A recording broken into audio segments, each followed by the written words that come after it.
Selamat pagi, saudara yang dikasihi Tuhan. Pagi hari ini kita ingin merenungkan firman Tuhan yang kita pelajari dari 1 Korintus 10 ayat 11 sampai 12. Semuanya ini telah menimpa mereka sebagai contoh dan dituliskan untuk menjadi peringatan bagi kita yang hidup pada waktu di mana zaman akhir telah tiba.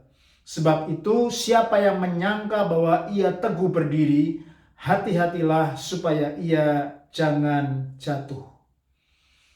Hari kemarin kita sudah merenungkan dari 1 Korintus pasal ke-10 ini dari ayat 1 sampai yang ke-5.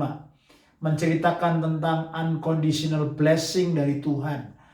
Kita sudah mempelajari Tuhan begitu luar biasa dan setia. Ada 4 unconditional blessing. Yang pertama adalah divine protection.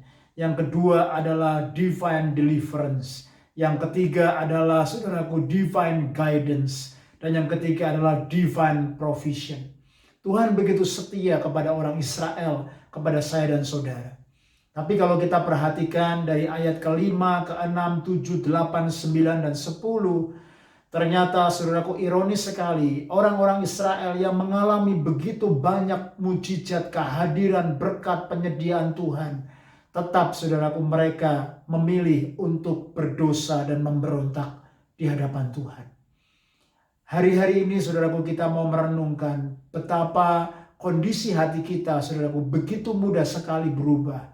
Walaupun kita sudah melihat pertolongan Tuhan, tuntunan Tuhan, kehadiran Tuhan, Tuhan yang melepaskan, Tuhan yang melindungi, Tuhan yang menyediakan. Tetapi, saudaraku, hati kita seringkali, saudaraku, menjauh dan akhirnya melakukan banyak sekali hal yang tidak menyenangkan Tuhan. Dan pada akhirnya ayat yang ke-5 mencatat, Tuhan tidak berkenan. Ketika Tuhan tidak memberikan approval dari sebagian besar mereka, sebagian dari mereka mati di padang gurun, saudara.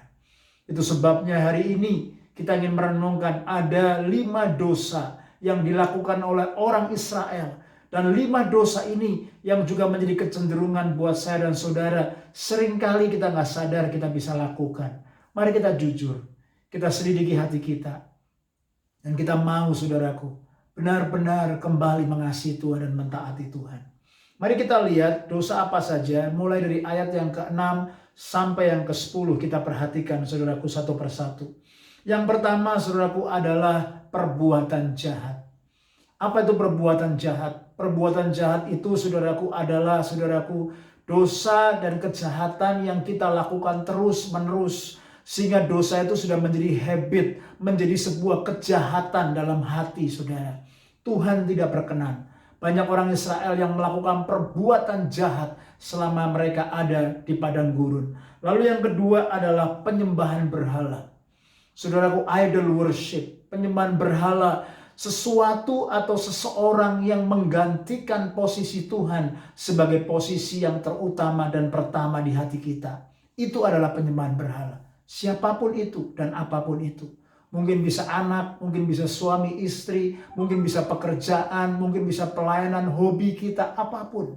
Hari-hari ini ada modern idol worship yang begitu banyak menguasai anak-anak Tuhan.